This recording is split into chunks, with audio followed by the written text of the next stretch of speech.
पहला देखते हैं वायु राशियां एवं क्या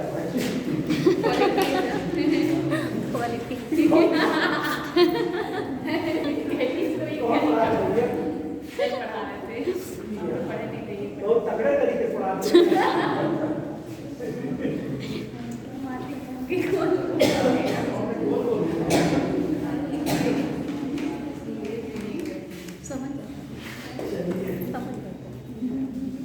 तो हेडिंग कर लीजिए वायुरास और वातावरण योग चक्रवातों के बारे में हम देखेंगे।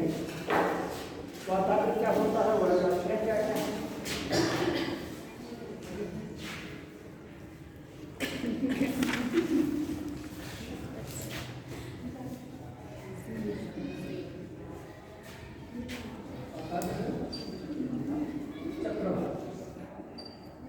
इन चीजों के बारे में देखेंगे। तो चलिए देखिए, आपको जो वायुरास देखते हैं, फिर वातावरण देखेंगे, उसके बाद प्रभावों के बारे में हम थोड़ा समझेंगे। वर्षा के बारे में मैंने आपको बता दिया। फटाफट लीजिए, वायुराशियां क्या है, वायुराशि किसे कहते हैं। एक वायुराश को एयर मास कहते हैं, इंग्लिश में एयर मास या एस मास। मतलब वायु जो जानते हैं क्या, हवाओं का क्या होता है, मास का क्या होता है, द्रव्यमान हो जाएगा, तो वही एयर मास कहते हैं। ठीक है, एयर या एस मास। वायु में वायु के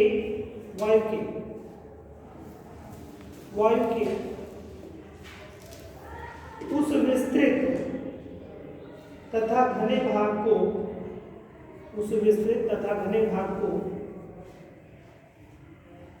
वायुराशि कहते हैं।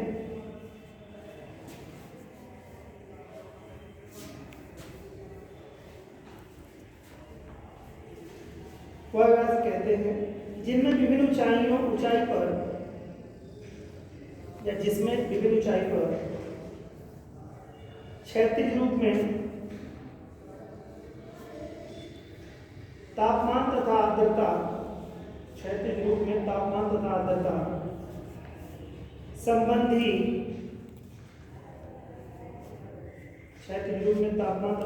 संबंधी समानताएं विद्यमान होती हैं।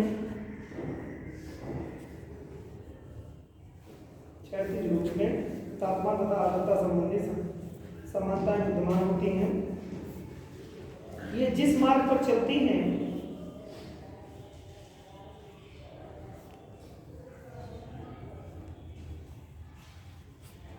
उसकी तापमान एवं आर्द्रता संबंधी दशाओं को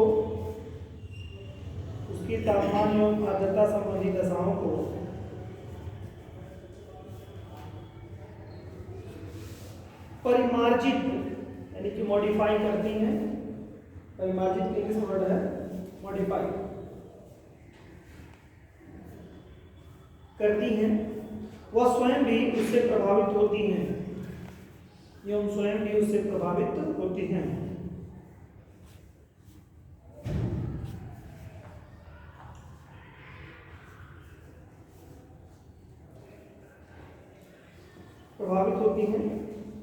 विश्व के विभिन्न भागों में मौसम के अधिकांश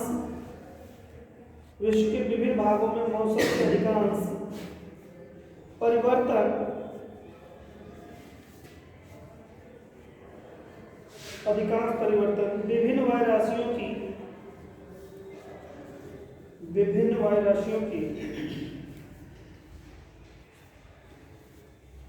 क्रिया प्रतिक्रियाओं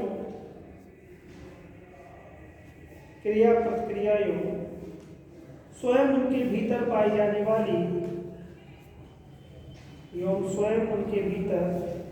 जाने वाली प्रक्रियाओं के कारण होते हैं।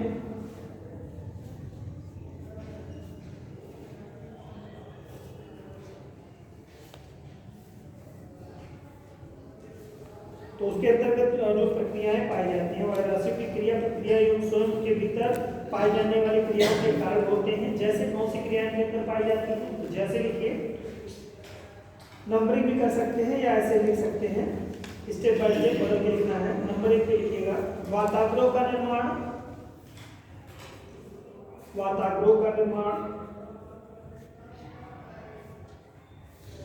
नेक्स्ट दूसरा वायुमंडलीय विक्षोभ। वायुमंडलीय विक्षोभ में क्या होता है बेटा, चक्रवात और प्रतिचक्रवात। ब्रैकेट में कर लेना, चक्रवात प्रतिचक्रवात, चाहे डैश करके भी कर सकते हो। वायुमंडलीय विक्षोभ का मतलब हो गया चक्रवात तथा प्रतिचक्रवात।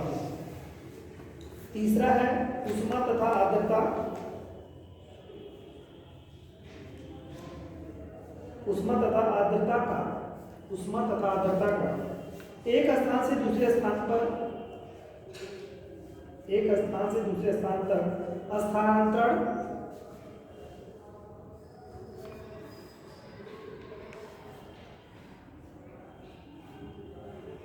एक स्थान से दूसरे स्थान तक स्थानांतरण। तीसरा चौथा है आपका क्षेत्रीय मौसमी दशाएं। क्षेत्रीय मौसमी दशाएं,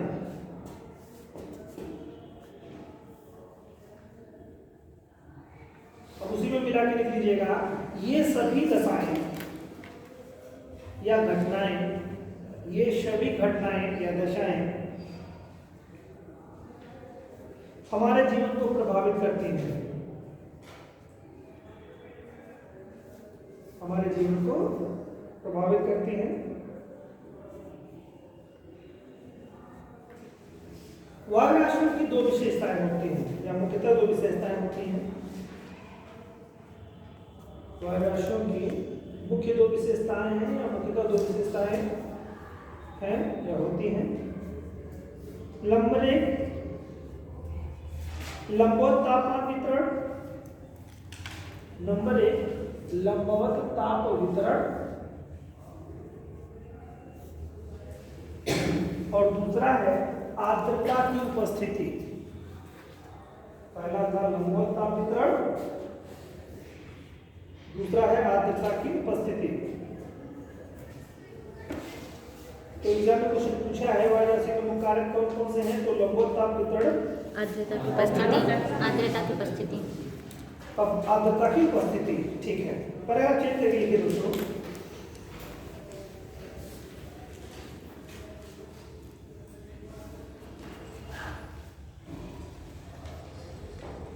इन विशेषताओं के कारण वायु राशियां इन विशेषताओं के कारण वायु राशियां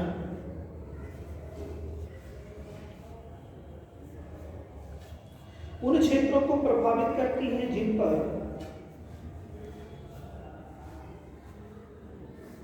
इन विशेषताओं के कारण ही वायु राशियां उन क्षेत्रों को प्रभावित करती हैं जिन पर वे उपस्थित होते हैं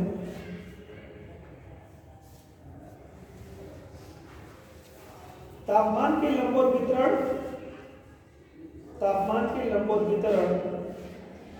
पर वायु राशि की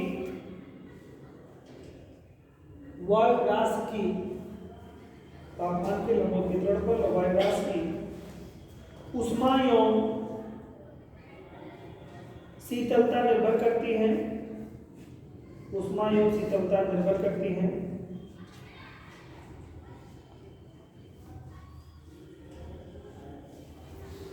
वायु राशि के तापमान और आर्द्रता पर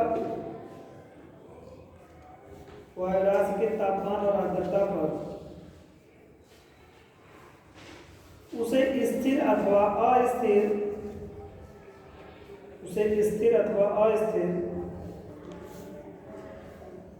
वायु राशि कहा जाता है। स्थिर अथवा अस्थिर वायु राशि कहा जाता है।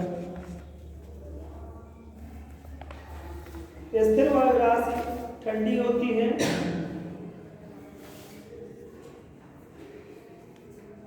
और वर्षा नहीं करती। स्थिर वायु राशि ठंडी होती है और वर्षा नहीं करती। जबकि अस्थिर वायु राशि गर्म होती है।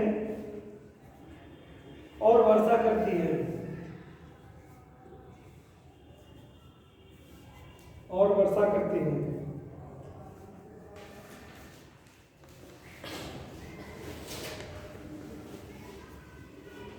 अब एक हेडिंग कर लीजिए, वायु राशि के उद्गम क्षेत्र क्या है, कहाँ वायु राशि उत्पन्न होती हैं, उनके बारे में लिख लीजिए।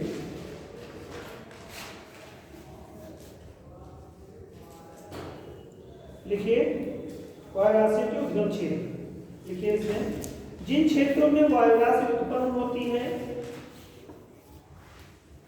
जिन क्षेत्रों में वायु राशि उत्पन्न होती है उसे वायु राशि उत्पत्ति क्षेत्र कहते हैं, उसे वायु राशि उत्पत्ति क्षेत्र कहते हैं। उद्गम क्षेत्र भूपृष्ठ पर, उद्गम क्षेत्र भूपृष्ठ पर एक ऐसा विस्तृत क्षेत्र होता है, उद्गम क्षेत्र भूपृष्ठ पर एक ऐसा विस्तृत क्षेत्र होता है जिस पर तापमान तथा आर्द्रता, जिस पर तापमान तथा आर्द्रता जैसी महत्वपूर्ण विशेषताएं, जैसी महत्वपूर्ण विशेषताएं एक समान होती हैं,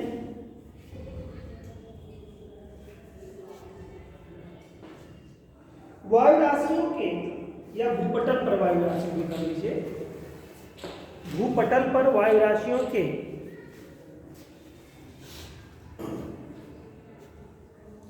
छह आदर्श उत्पत्ति क्षेत्र, 6 आदर्श उत्पत्ति क्षेत्र पाए जाते हैं या हैं। अब ये क्षेत्र कौन कौन से हैं? 6 क्षेत्र जहां पर क्या होता है, वायु राशि की उत्पत्ति होती है। ये क्षेत्र कौन कौन से हैं वो आप देखिए, वायु राशियों के आदर्श क्षेत्र कौन कौन से हैं, डैश करके लिखिए बेटा। नंबर 1 है ध्रुवीय, ध्रुवीय सागरीय भाग, ध्रुवीय सागरीय भाग याद कर लीजिएगा, इंपॉर्टेंट है। ध्रुवीय सागरीय भाग, दूसरा ध्रुवीय तथा आर्कटिक महाद्वीपीय क्षेत्र, ध्रुवीय तथा आर्कटिक महाद्वीपीय क्षेत्र। और तीसरा है उष्णकटिबंधीय सागरीय क्षेत्र, तीसरा है बेटा उष्णकटिबंधीय सागरीय क्षेत्र। चौथा है उष्णकटिबंधीय महाद्वीपीय क्षेत्र,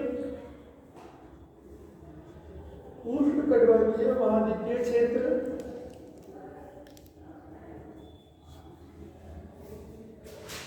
और 5 है आपका भूमध्यरेखीय क्षेत्र। और नेक्स्ट लास्ट आपका है मानसूनी क्षेत्र।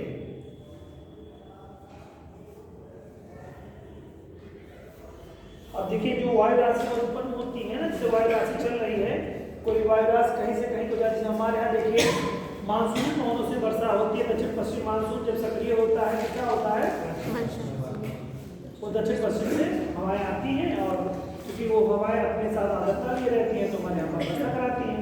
तो एक पर्टिकुलर एरिया ये हो गया। ऐसे से बहुत सारे जो क्षेत्र है, यानी कुल 6 क्षेत्र है जहाँ पर इस तरह से अनुकूल स्थितियाँ, 6 क्षेत्र नहीं है, 6 ऐसे प्लेस जहाँ बनेंगे वहाँ वायु राशियाँ चलेंगी। और वो पूरे विश्व में जहाँ जहाँ ऐसी स्थिति बनेगी वहाँ राशि चलेगी। जैसे मानसूनी हवाएं हैं, दक्षिण पश्चिम मानसून जो है किस हिस्से में रहता है आपका, हिंद महासागर में रहता है आपका। तो इस तरह से और कहीं अनुकूल स्थिति बनेगी तो वहाँ भी मानसूनी वर्षा हो सकती है, अगर ऐसा कहीं बन रहा होगा तो। ठीक है, तो यहाँ पर आदर्श स्थितियाँ बताई गई। ऐसी आदर्श स्थिति कहीं और भी हो सकती है, ऐसा नहीं पूरे ग्लोब में किसी सिर्फ 6 जगह, 6 तरह की ऐसी स्थितियाँ बन सकती हैं। बस ये थोड़ा ध्यान रखना है। चलिए, और अगर मैंने ये क्लासिफिकेशन किया है तो ये ऐसा खास नहीं है।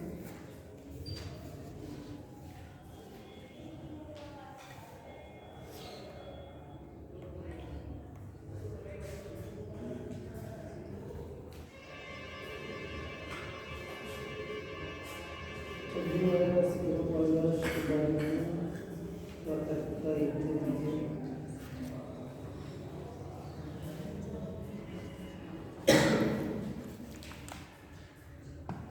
अब ऐसे ही जान लीजिए कि वायु राशि दो प्रकार की होती है। मूल रूप से अगर देखा जाए क्लासिफिकेशन के आधार पर तो वायु राशि दो प्रकार की होगी। एक तो दो तरह का बिहेवियर होगा, एक तो ठंडी वायु राशि होगी या तो गर्म वायु राशि होगी। तो बस वही लिखिए, एक इसका नोटिस करके लिखिए। चलिए, वायु राशियों को दो प्रकारों, वायु राशियों को परिभाषित करके वायु राशियों को दो प्रकारों, नंबर एक गर्म वायु राशि, उसी में क्रम लगाते हुए लिख लीजिएगा ऐसे। नंबर एक गर्म वायु राशि तथा नंबर दो ठंडी वायु राशि में विभाजित किया जाता है।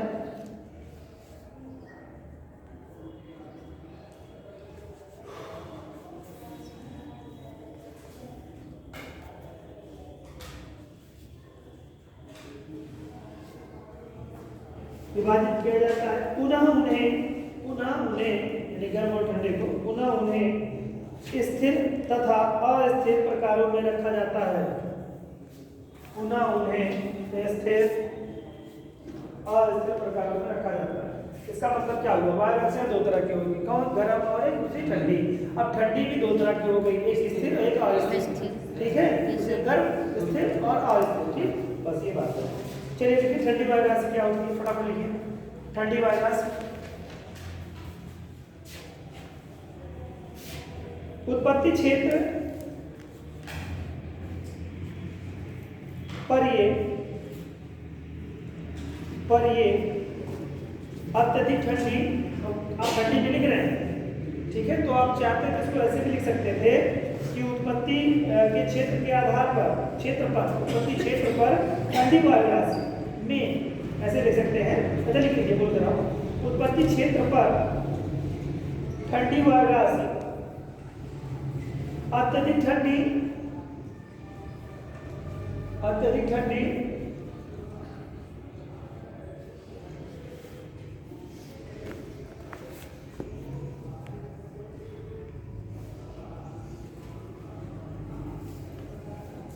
वह स्थिर होती हैं तथा उनमें विशिष्ट आर्द्रता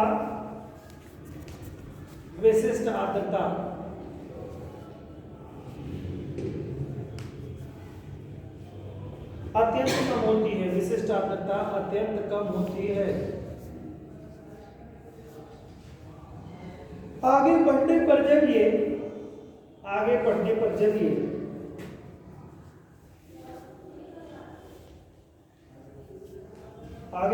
जब ये अपेक्षाकृत गर्म धरातल के संपर्क में आती हैं, अपेक्षाकृत गर्म धरातल के संपर्क में आती हैं तो स्थिर हो जाती हैं।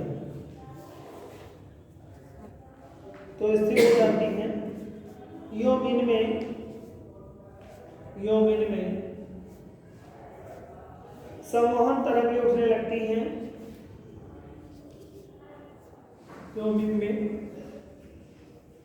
संवहन तरंगें उठने लगती हैं, परंतु आर्द्रता की कमी के कारण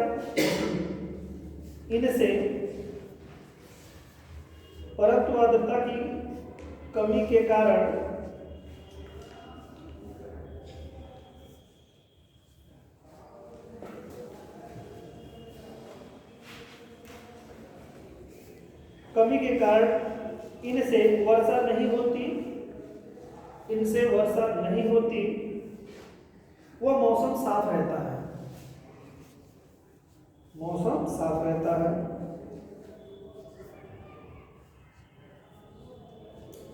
जब नीचे का धरातल गर्म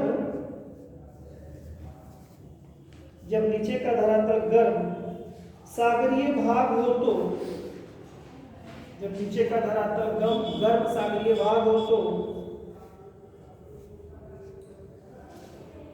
वायु की विशिष्ट आर्द्रता बढ़ जाती है।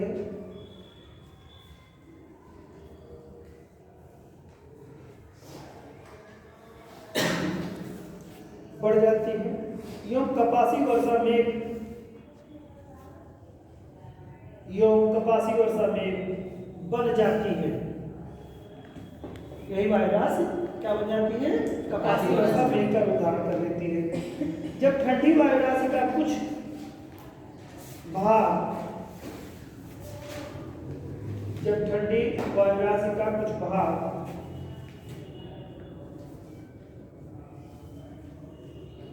गर्भ सागर तथा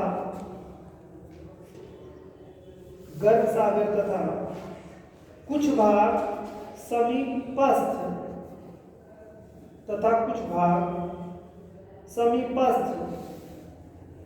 ठंडे स्थल पर हो तो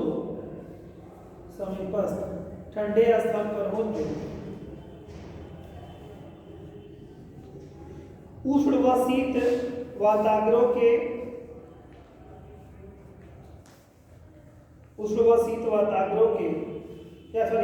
शीत वृत्तांशों के, वाताग्रों नहीं बेटा, वृत्तांशों के, यानी अक्षांशों के पास जो वृत्त बन रहा है, वृत्तांश अक्षांश के पास कहने का मतलब यहाँ पे है। उष्ण व शीत वृत्तांशों के निर्माण से चक्रवातीय दशाएं बन जाती हैं।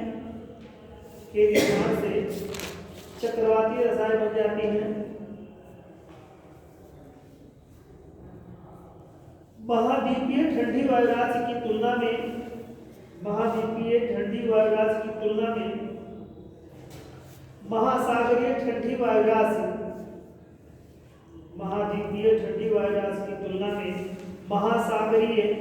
ठंडी वायुराशि अपेक्षाकृत कुछ अधिक गर्म व आर्द्र होती है।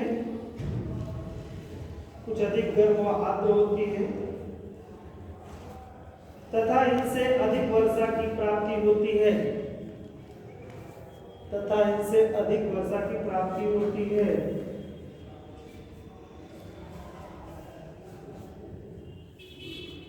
देखो बेटा, अगला गर्म वायुराशि। ये तो ठंडे के बारे में हो गया। दोबारा पढ़ के आगे कल हमसे जब मिलेंगे तब हम लोग वातावरण से पढ़ेंगे, वहां पर आपको बहुत सारी जरूरत पड़ेगी। तो इस पे देखिएगा ठंडे का बिहेवियर कहाँ कैसा हो रहा है।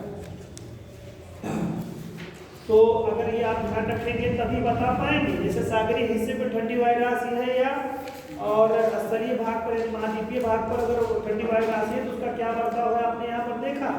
तो थोड़ा ध्यान से आप देख लीजिएगा इस बात को। चलिए आगे लिखते हैं गर्म वायुराशियों को।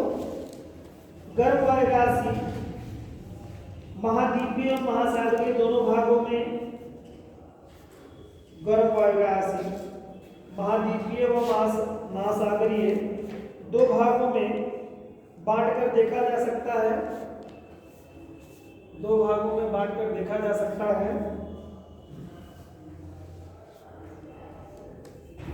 महाद्वीपीय गर्म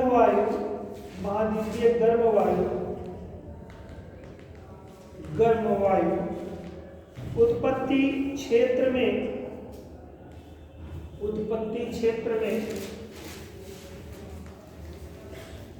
अत्यधिक गर्म व अस्थिर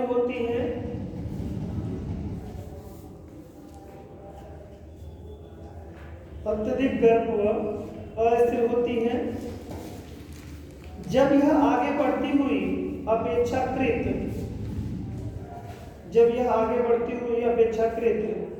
ठंडे धरातल के संपर्क में आती है। जब आगे बढ़ती हुई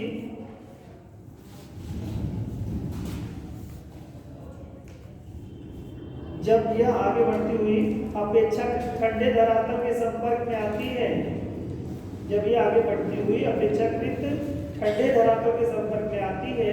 अपेक्षाकृत मतलब उससे जो हवा है उससे ठंडे धरातल के संपर्क में जब आ जाती है, ठीक है, संपर्क में आती है तो गर्म व स्थिर हो जाती है।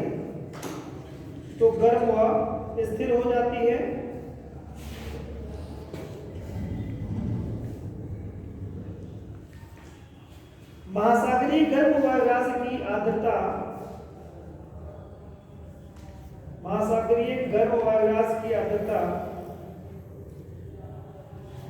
धारण सामर्थ्य काफी अधिक, आर्द्रता धारण सामर्थ्य काफी अधिक होती है, काफी अधिक होती है। जब यह वायुराशि आगे बढ़ती है तो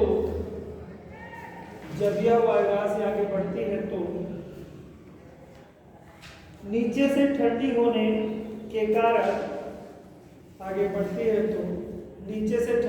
के कारण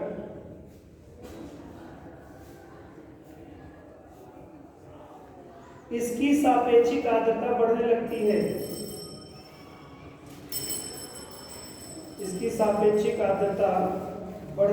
है, जिससे वह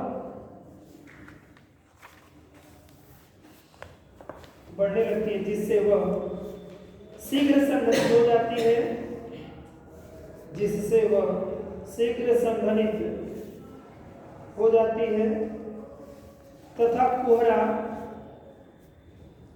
धुंध और अस्तरीय मेघों का आविर्भाव हो जाता है, मेघों का निर्माण हो जाता है, यानी कि आविर्भाव हो जाता है। इससे हल्की फुहार से लेकर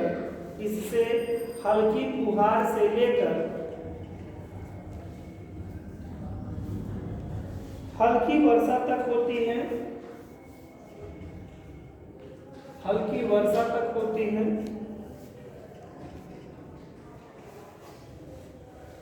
कभी कभी वायुराशि के तापमान का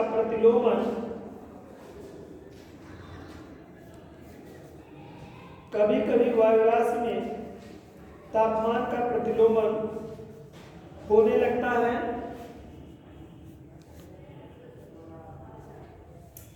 जिससे स्थिरता बढ़ने लगती है,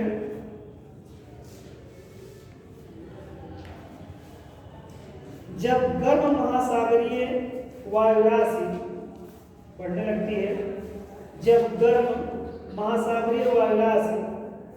किसी पर्वतीय अवरोध के सहारे ऊपर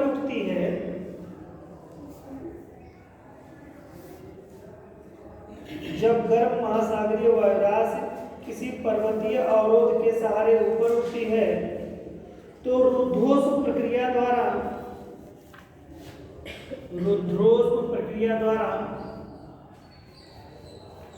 ठंडी होती चली जाती है। कोई हमको बता देगा रुद्धोष्म प्रक्रिया क्या है? बताइए। बिना किसी बाहरी तत्व की हवा अतिरिक्त ऊर्जा दिए किसी के तापमान, हवा के तापमान में परिवर्तन हो जाता है ना। तो यहाँ पर कह रहा है कि हवा ऊपर जब उठेगी तो क्या हो जाएगी? ठंडी हो जाएगी, आज बढ़ जाएगा उसका, है ना। तो टेम्परेचर वैसे भी आता है कम हो जाएगा। ठीक है, दो ही बात कह रहा है। रुद्धोष्म प्रक्रिया द्वारा ठंडी होती चली जाती है, जिससे पर्वतीय क्षेत्र में भारी वर्षा होती है,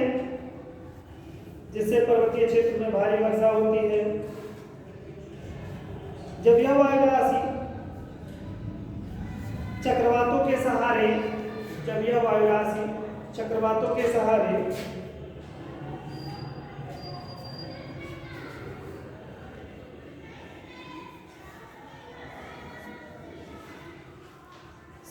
आरोहित होती है। आरोहित मतलब ऊपर उठना, आरोहण, झंडारोहण सुने हो? Yes sir. आरोहण जैसे सूर्य का निकलना, आरोहण ऊपर क्षितिज पे जाना, है ना, ये कहने का ऊपर उठना। तो सहारे आरोहण होता है तो चक्रवातीय वर्षा का कारण बनती है।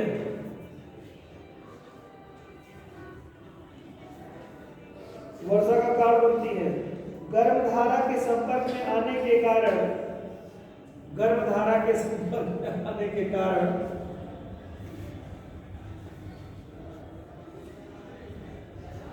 इन वायुराशियों में संवहनीय प्रक्रिया होती है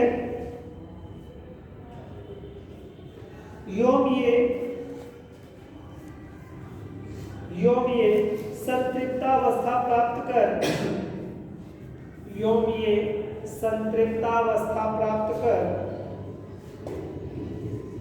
संवहनीय वर्षा करती हैं। योमीय संतृप्तावस्था प्राप्त कर संवहनीय वर्षा करती हैं। गर्म शुष्क भागों के संपर्क में आने पर इन वायुराशियों की आर्द्रता में कमी आ जाती है।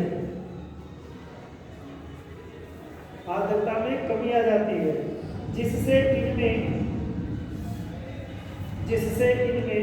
वर्षण की क्षमता का ह्रास होता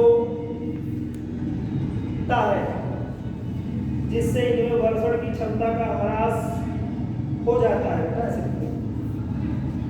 ह्रास हो जाता है। गर्म महाद्वीपीय वायुराशि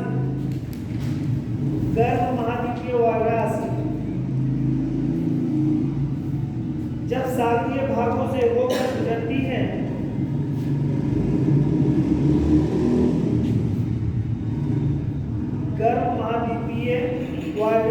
सागरीय भागों से होकर गुजरती होती है, मतलब गुजर रही होती है, कहने का सेंस है गुजरती होती है या गुजर रही होती है, दोनों में से जो भी लिखना चाहेंगे होती है, तो उनका रूपांतरण महासागरीय गर्भ वायुराशि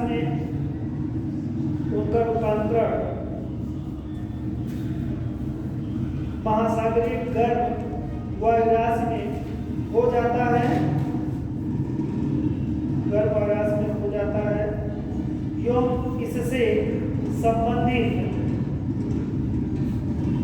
इससे संबंधित विशेषताएं देखने को मिलती हैं।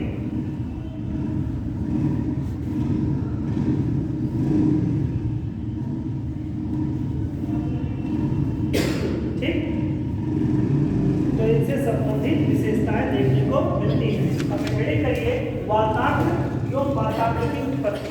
नेक्स्ट डे हम लोग पढ़ेंगे वाताग्र और वाताग्र से संबंधित उत्पत्ति कैसे होती है उसके बारे में। ठीक है, यस, धन्यवाद। Thank you sir.